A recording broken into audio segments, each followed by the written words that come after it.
같이 보도록 하겠습니다. 히브리서 7장 1절에서 10절까지 말씀.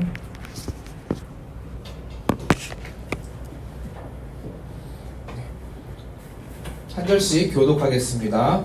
이 멜기세덱은 살렘 왕이요 지극히 높으신 하나님의 제사장이라. 여러 왕을 쳐서 죽이고 돌아오는 아브라함을 만나 복을 빈 자라. 아브라함이 모든 것 100분의 1을 그에게 나눠주니라. 그 이름을 택하면 먼저는 의 왕이요 그 다음은 평강의 왕이요. 아버지도 없고 어머니도 없고 족보도 없고 시작한 날도 없고 생명의 끝도 없어 하나님의 아들과 닮아서 항상 제사장으로 있느니라. 이 사람이 영원한 나를 생각해보라. 레위의 아들들 가운데 제사장의 직분을 받은 자들은 율법을 따라 아브라함의 허리에서 난 자라도 자기의 형제인 백성에게서 10분의 1을 취하라는 명령을 받았으나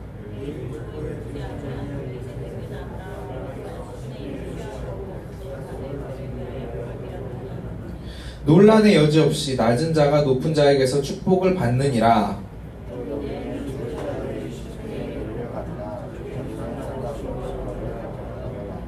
또한 10분의 1을 받는 레위도 아브라함으로 말미암아 10분의 1을 바쳤다고 할 수 있나니, 함께 읽겠습니다. 이는 멜기세덱이 아브라함을 만날 때 레위는 이미 자기 조상의 허리에 있었습니다. 아멘. 네. 여러분들 혹시 이 짤 본 적 있어요? 네. 아마 이 말은 되게 많이 들어봤을 것 같은데 아마 이 영화는 되게 좀 오래된 영화라서 여러분들이 본 적은 없을 것 같은데, 이게 그 친구라는 영화의 그 오리지널 장면이고요. 여기서부터 이제 다양한 패러디가 많이 나오기도 했습니다. 저도 이 영화를 본 지가 되게 오래돼가지고 잘 기억이 안 나는데, 이게 무슨 장면이냐면 이 주인공이 학교에서 뭐 사고를 쳤나봐요. 그러니까 이제 선생님이 주인공을 혼내면서 너네 부모님이 뭐 하시는 분인데 너가 이렇게 사고를 치냐? 이렇게 물어보는 장면으로 저는 기억을 하고 있습니다. 요즘에도 그런 게 좀 없지 않아 있긴 있는데, 부모님이 막 돈이 많고 뭐 잘 살고 막 이러면 사고를 쳐도 이제 부모님의 그 영향으로 뭐 없던 걸로 되거나 그런 경우가 있고, 뭐 가난하거나 형편이 어려우면 뭐 사고를 치면 그 벌을 이제 그대로 받아야 되는 경우들이 예전에는 엄청 되게 많았습니다. 간단하게 우리가 그냥 백이라고 우리가 생각을 해봤으면 좋겠는데, 예를 들어 여러분이 이제 만약에 뭐 어디 추천서를 받아서 외국으로 유학을 간다고 생각을 해봅시다. 어떤 사람은 자기 담임 선생님한테 추천서를 받았고요. 어떤 사람은 대통령이 추천서를 써줬습니다. 그러면은 누가 쓴 추천서가 더 힘이 있을까요? 그렇죠. 대통령. 그것을 쓴 사람의 그 권위와 명예가 그 추천서에 그대로 담겨 있기 때문에 일반적으로 그 권위와 명예가 높은 사람이 쓴 추천서가 힘이 있을 거라는 것을 우리는 생각을 할 수가 있어요. 지난주에 우리가 히브리서에 대해서 처음 이야기를 하면서, 이 히브리서는 히브리 사람들을 대상으로 특별히 예수님을 처음 믿어서 그것 때문에 생기는 고난, 그것 때문에 생기는 어려움 때문에 나 다시 힘든데 유대교로 돌아갈까? 이렇게 고민하는 사람을 대상으로 써진 글이라는 이야기를 저희가 함께 나눴습니다. 그러니까 이 히브리서의 내용은 어떤 내용이 되냐면, 당연히 예수님이 짱이야, 얘들아 예수님이 진짜 최고니까 예수님 붙들어, 믿음 놓치지 않고 어떤 상황에서도 휩쓸리지 말고 붙들어라, 이런 내용들이 이제 계속해서 나올 거라는 겁니다. 자, 근데 오늘 본문을 보면요, 이제 멜기세덱이라는 우리가 좀 되게 생소한 사람의 이름이 등장을 합니다. 사실 이제 이 앞에 본문이랑 이어지는 내용인데요. 우리 히브리서 6장 20절 한번 읽어보겠습니다. 시작. 그리로 예수께서 멜기세덱의 반차를 따라 영원히 대제사장이 되어 우리를 위하여 들어가셨느니라. 네, 여기 보면은 예수님이랑 이제 멜기세덱이라는 인물의 그 관계가 나오고요. 오늘 본문에 이제 또 이 멜기세덱이 어떤 사람인지 이제 소개되는 것을 우리가 볼 수 있습니다. 여러분들 지금 앉아가지고 멜기세덱이 누구든지 나랑 무슨 상관이야 이러고 있을 텐데, 우리가 믿는 예수님이 어떤 라인인지, 옛날에 우리가 막 예능을 보면요, 막 강호동 라인 해가지고 막 강호동 나오는 사람들 막 라인 이렇게 있었고, 유재석 라인 하면 막 이렇게 있었어요. 그래서 뭐 유재석 나오는 그 방송에는 항상 유재석 라인들이 많이 나오고, 강호동 나오는 그 방송에는 강호동의 그 라인에 속한 사람들이 많이 나오고, 뭐 이제 이랬습니다. 근데 이제 예수님은 멜기세덱 라인이에요. 근데 이게 뭘 이야기하는 것인지 오늘 우리가 본문을 통해서 함께 나눠봤으면 좋겠습니다. 우리 아까 읽은 말씀인데 이 1, 2절을 보면요, 이제 아브라함과 같이 이제 멜기세덱이 나옵니다. 의의 왕, 평화의 왕이라는 이름을 가진 이 사람을 보면 이제 첫 번째 이제 멜기세덱의 직업이라고 볼 수 있는데, 멜기세덱은 1절에 보면 살렘의 왕이고 하나님의 제사장이다 라고 나타나고 있어요. 왕이면서 제사장이라는 것입니다. 그리고 이제 아브라함이 멜기세덱에게 11조를 드렸다고 합니다. 네. 우리 3절만 한번 읽어보겠습니다. 3절 시작. 아버지도 없고 어머니도 없고 시작한 날도 없고 생명의 끝도 없이 하나님의 아들과 닮아서 항상 제사장으로 있느니라. 네, 뭔가 좀 특별하죠. 부모가 없대요. 부모가 없는데 어떻게 이 사람이 태어났지? 족보도 없어. 누구의 아들 누구의 아들 이런 것도 없어요. 태어난 날도 없고 이 사람이 죽었다는 것도 없다는 겁니다. 그냥 하나님의 아들처럼 언제나 제사장으로 있는 사람이다 라고 이렇게 지금 멜기세덱을 소개하고 있습니다. 이걸 보면서 우리가 알 수 있는 건 이 멜기세덱이 그냥 보통 사람이 아닌 것 같은데? 라고 생각을 해볼 수가 있겠죠? 그래서 이어서 밑에 4절을 보면 이제 얼마나 이 멜기세덱이 대단한 사람인가 보라는 것입니다. 아까 이야기도 했습니다. 믿음의 조상인 아브라함도 이 멜기세덱에게 11조를 이렇게 드렸어요. 이 장면은 창세기에 나오는데요, 이렇게 18절, 19절, 20절에 보면 이제 멜기세덱에게 아브라함이 이렇게 한 모습들이 나와요. 멜기세덱이 이것을 보면서, 우리가 이것을 보면서 멜기세덱이 아브라함을 축복했나 보다, 아브라함이 이 사람한테 11조를 드렸나 보다, 그냥 이렇게 생각하고 우리가 그냥 딱 끝나는 것이 아니라 이어서 나오는 설명을 우리가 한번 잘 봤으면 좋겠어요. 여기서부터 이제 우리가 이해하기 쉽게 쉬운 성경으로 한번 이 멜기세덱이라는 사람에 대해서 한번 보도록 하겠습니다. 5절 한번 읽어볼게요. 시작. 제사장 직분을 받은 레위 사람들은 같은 동족인 아브라함의 후손에게서 10분의 1을 받도록 율법이 규정하고 있습니다. 네, 이제 갑자기 율법이 뜬금없이 딱 등장을 해요. 이스라엘의 지파들 중에 레위 지파들만이 전통적으로 제사장의 직분을 받은 그 지파들입니다. 그래서 우리가 잘 알고 있는 모세의 형 누구죠? 네, 아론. 네, 어디서 좀 들렸어요. 그래서 이 아론의 자녀, 그 자녀의 자녀, 그래서 이렇게 그 아론의 그 후손들이 대대로 이 대제사장의 혈통이 이어져서 내려오는데, 이 레위 지파 사람들은 특별한 게 일을 하지 않습니다. 뭐 밭을 메거나 뭐 농사를 짓거나 이런 것을 안 해요. 다른 먹고 사는 일을 하는 것이 아니라 하나님의 일을 해요. 제사를 뭐 하고 성막을 관리하면서 이러면서 평생 살아가는데, 당연히 이것만 하고 있으면은 먹고 사는 게 이제 문제가 생기겠죠? 그렇기 때문에 이제 다른 이스라엘의 그 지파들이 자기가 뭐 이렇게 해가지고 1년에 만약에 100개를 벌었어요. 그럼 100개 중에 10분의 1인 10개를 레위 지파한테 주라고 하나님께서 율법으로 땅땅땅 너네 무조건 줘야 돼 라고 딱 정했다는 것입니다. 이게 지금 이 5절의 내용인데요. 이어서 우리가 6절을 한번 더 보겠습니다. 시작. 그러나 멜기세덱은 않았는데도 아브라함에게서 10분의 1을 받았고 하나님의 약속을 받은 아브라함을 축복해 주었습니다. 자, 6절을 보면요, 아까 멜기세덱은 왕이면서 제사장이라고 했는데 레위 지파가 아니라고 소개를 하고 있습니다. 그런데 성경에서는 제사장이라고 이야기를 하죠. 거기다 아브라함이 자기의 10분의 1을 이제 이렇게 레위 사람에게 바쳤던 것처럼 멜기세덱에게 바치고 그 사람에게 축복까지 받았다라고 이야기를 하고 있습니다. 제가 아까도 이야기했는데 멜기세덱이 뭔가 좀 특별한 사람이다 라고 이야기를 하고 있죠. 자, 계속 말씀을 보겠습니다. 우리 7절 시작. 논란의 여지 없이 낮은 자가 높은 자에게서 축복을 받느니라. 네, 일반적으로 축복은요, 윗사람이 아랫사람에게 주는 거다 라고 우리가 누구도 알다시피 다 알고 있습니다.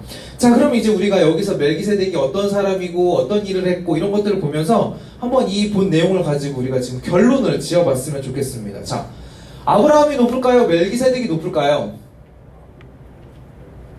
다 잊어버렸어야 돼요. 자, 멜기세덱이 아브라함에게 세례를 주고, 세례를 준 게 아니고 축복을 해주고, 네, 그 다음에 아브라함이 이제 멜기세덱에게 11조를 막 바쳤어요. 자, 그러면 아까 축복은 윗사람이 아랫사람에게 주는 거라고 그랬어요. 자, 그러면 아브라함이 높아요? 멜기세덱이 높아요?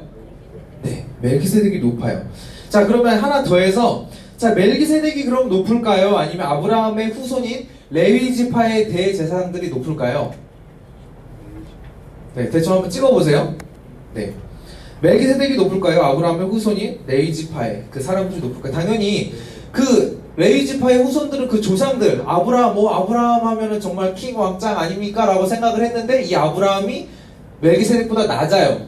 그러면은 그 아랫 사람들보다 당연히 멜기세덱이 더 높은 사람. 자, 1하고 2하고 하면 2가 크잖아요. 그렇죠? 자, 한수 시간 나갑니다. 1하고 2랑 비교하면 2가 커요. 자, 그러면 3이랑 1이랑 비교하면 뭐가 크죠? 3이 커요. 맞나 이 비유가?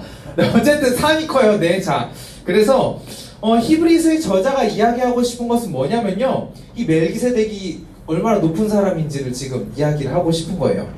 멜기세덱이 아브라함보다 높은 사람이고, 우리 히브리서 6장 20절을 한번 읽어볼게요. 시작. 그리로 앞서 가신 예수께서 멜기세덱의 반차를 따라 영원히 대제사장이 되어 우리를 위하여 들어가셨느니라. 네, 멜기세덱의 이 라인으로 예수님께서 그 뒤를 이어서 영원한 대제사장이 되셨다라고 성경은 이야기하고 있습니다. 당시에 그 이제 지금 이 말씀이 쓰여질 시기에 이스라엘 사람들한테 있어서 이 아브라함은 어떤 존재였냐면요, 우리가 지금 생각하는 뭐 한국의 위대한 위인들 누가 있을까요? 네, 뭐 이순신 나오고 뭐 세종대왕, 뭐 막 태조 왕건, 뭐 이런 막 위대한 우리 위인전에 나오는 사람들이 있잖아요. 이런 사람들보다 더 높게 아브라함을 그 사람들은 생각을 하고 있었어요. 그래서 지금 수천 년이 지난 지금도 뭐 우리가 중동, 이슬람 이런 데 가서 누구 다른 사람 얘기할 필요 없이 우리가 아브라함 이야기하면 아브라함 리스펙 이런 반응을 한다는 것입니다. 근데 이 성경이 쓰여질 당시에는 그 아브라함에 대한 존경심이 더 심했어요. 근데 이 아브라함의 라인의 어떤 제사장들보다도, 아니 그 아브라함보다도 지금 더 높고 뛰어난 분이 멜기세덱, 그리고 그 멜기세덱을 잇는 예수 그리스도라는 것을 지금 성경은 이야기하고 있다는 것입니다. 단순히 순간을 살아가고 죽는 일반 사람인 그런 레위 지파의 대제사장이 아니라 영원한 대제사장으로서 우리와 함께 하신다는 것입니다. 제가 지난주도 이야기했어요. 그리고 아까도 잠깐 이야기했는데 이 히브리서가 쓰여진 목적은, 다들 얘들아 여러분들 다 정신 제대로 차리세요. 예수님 붙들고 다른 데 휩쓸려 가지 마세요. 이것을 이야기하기 위해서 이 책이 쓰여졌습니다. 근데 우리도 마찬가지예요. 우리가 그냥 지금 예수님이 높아요, 멜기세덱이 높아요, 멜기세덱이 높아요 끝 하면은 우리랑 무슨 상관이 있어요? 멜기세덱이 높은데 뭐 우리한테 어쩌라는 거죠? 이렇게 생각할 수 있는데 그냥 거기서 끝나는 게 아니라, 우리가 하나님 앞에 다른 데에 휩쓸려가지 않고 주님께 붙들려 있고 매달리기 위해서는 먼저 그 멜기세덱만큼 그 높으신 예수님이 누구신지 우리가 알아야 될 필요가 있다는 거예요. 여러분, 제가 인터넷에서 이걸 봤어요. 예수님이랑 부처님이랑 싸우면 누가 이길 것 같아요? 여러분, 뭐 이런 게임이 있나 봐요. 그래서 뭐 이런 게 있던데, 이게 그냥 일반 사람들이 생각하는 예수님의 이미지예요. 그냥 뭐 부처님도 있고 예수님도 있고 뭐 알라신도 있고 그냥 많은 것 중에 예수님 하나, 그냥 이렇게 사람들이 생각을 하고 있다는 것입니다. 그냥 많은 선택지 중에 난 오늘 교회 갈까 절에 갈까 뭐 그러다가 그냥 하나 나 교회 가야지, 이런 선택지로 생각을 하고 있다는 거예요.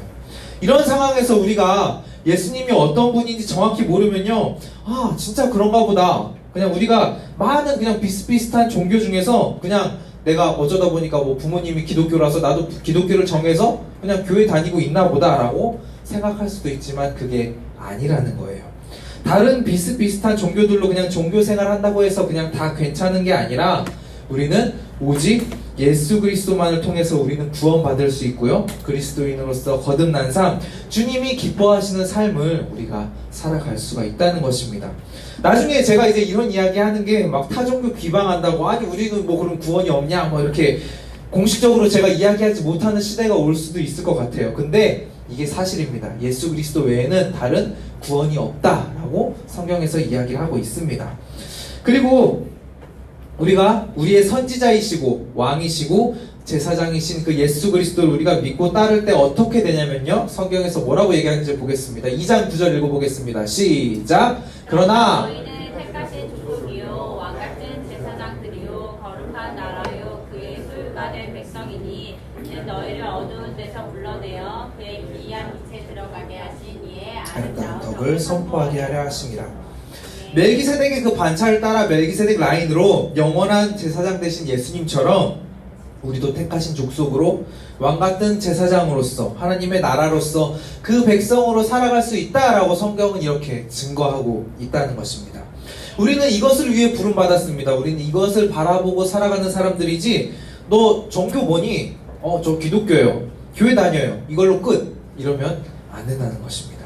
그것을 위해서 우리가 말씀을 통해서 하나님을 만나고 우리 하나님을 찾고 그런 여러 과정들이 필요한데, 그것들 중에 가장 중요한 게 뭐냐면 우리가 믿는 예수님, 예수 그리스도가 누구냐 하는 것을 우리가 알아야 된다는 거예요. 이것을 알고 교회를 다니는 거랑 우리가 모르고 교회를 다니는 거는 천지 차이일 수밖에 없다는 거예요. 예수님은 세상 어떤 것과도 비교할 수 없는 아주 가장 높으신 분입니다. 근데 그 아주 가장 높으신 그 예수 그리스도가 우리를 사랑한다는 거예요. 죽기까지 우리를 사랑한다는 것을 보여주셨다는 것입니다. 그리고 이 말씀이 그것을 증거하고 있다는 것입니다. 아까도 얘기했지만 당시 이스라엘 사람들, 모세, 아브라함 이런 고대의 조상들에 대해서 엄청난 존경심을 가지고 있었어요. 그리고 대대로 내려오는 그 레위 지파의 그 제사장, 이 혈통적 라인으로 이스라엘 사람들은 자기를 구원할 메시아가 올 것이다 라고 생각했습니다. 그런데 예수님이 딱 왔어요. 딱 오고 나니까 왕도 아니에요. 자기 그냥 저기 막 베들레헴이라는 막 시골에서 목수의 아들로 태어났어요. 그리고 레위 지파도 아니에요.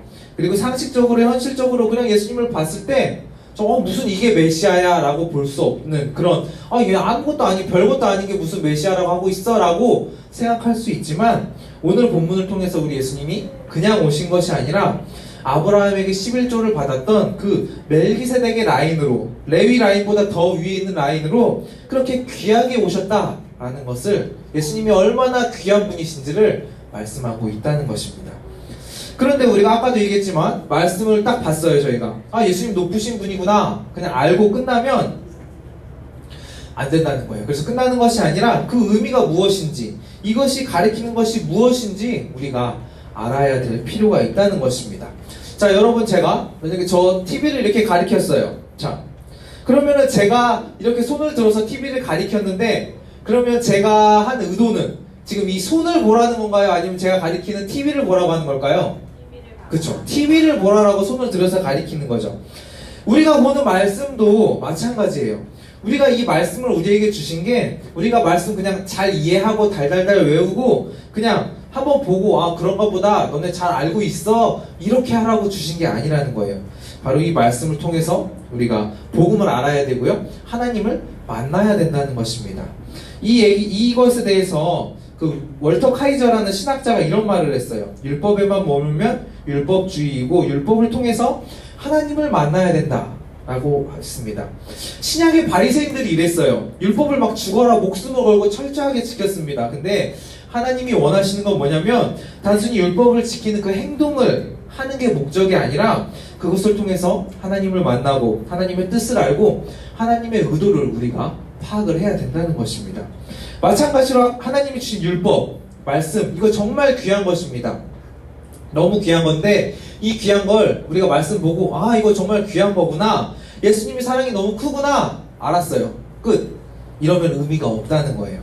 우리가 예수님의 사랑을 알고 그 귀한 복음을 우리가 듣고 그것을 통해서 우리가 하나님을 만나고 하나님의 사랑을 우리가 알았을 때 우리가 더욱 하나님을 사랑할 수 있게 된다는 것입니다. 주님이 원하시는 것은 예수님이 높으신 분이야, 예수님이 짱짱맨이야, 이것을 우리에게 그냥 알려주려고 하시는 것이 아니라, 한 걸음 우리가 더 나아가서 하나님이 주신 말씀 가운데 우리가 복음을 받아들이고 주님의 자녀된 우리가 예수님 라인, 설교 오늘 제목에 기억나요? 오늘 우리는 예 라인입니다 라고 이렇게 했는데, 예수님 라인이라는 거예요. 세상에서 생각하는 그런 일반적인 뻔한 라인이 아니라 특별한 그 예수님의 라인으로서 가장 높으신 분인 그 예수님의 자녀로서 우리가 전지전능하신 하나님의 그 넘치는 사랑 안에서 우리가 살아갈 수 있게 된다는 것입니다. 당장 눈앞에 우리가 어려운 현실이 있을 수 있어요. 어떤 상황에 우리가 예수님을 믿는다고 고백하기에 창피하거나 그런 어려운 상황이 있을 수도 있지만, 그런 상황에서 세상에 어떤 것이 우리에게 불어닥친다고 해도 우리는 꿀릴 것이 없어요. 왜냐하면요, 우리가 믿는 우리의 아버지 되시는 주님이 최고이기 때문입니다. 우리는 이 예수님 라인이기 때문입니다. 말씀을 정리하겠습니다.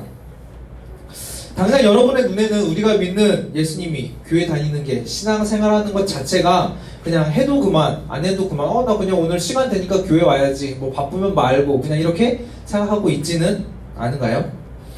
만약에 하나님이 교회 안 나왔어요. 그러면은 바로 벼락을 빵 내려요. 그리고 막 거짓말하고 싸우고 미워해요. 그러면 바로 벼락이 막 하늘에 빵빵빵 떨어져요. 이렇게 된다면 우리는 아마 공포 속에서 살면서 정말 억지로 말씀 지켜가면서 그렇게 살아갈지도 몰라요. 근데 하나님께서는 그것을 할 수 있어요. 할 수 있지만 그것을 원하시지 않습니다. 않기 때문에 이 말씀을 통해서 우리에게 이렇게 말씀을 주셨잖아요. 이 말씀을 통해서 너네 이 말씀 한번 봐봐 하고 보고 그냥 끝나는 것이 아니라 이 말씀으로 우리의 주 되신 우리 예수 그리스도를 우리가 바라볼 때 우리가 정말 예수님이 어떤 분인지 알 때 우리가 그 사랑을 느끼고 그 은혜 가운데 거한다는 것입니다. 그러면서 자연스럽게 우리가 그 믿음의 삶을 살아갈 수 있게 된다는 거예요. 우리 이 시간 찬양하려고 합니다. 찬양팀 준비해 주시고요. 그것도 가장 높으신 주님, 그 위대하신 주님을 우리가 알았는데 우리가 그냥 알고 끝나는 것이 아니라 하나님 앞에 찬양하고 기도하기를 원합니다. 이 시간 우리가 하나님 앞에 반응하기를 소원합니다. 그래서 하나님이 지으신 이 모든 세계, 이 세계를 우리에게 청지기로 맡겨주셨는데 이 놀라우신 주님의 은혜를 우리가 누릴 수 있는 그 하나님의 그 사랑을 함께 고백하면서 찬양하는 시간을 갖도록 하겠습니다.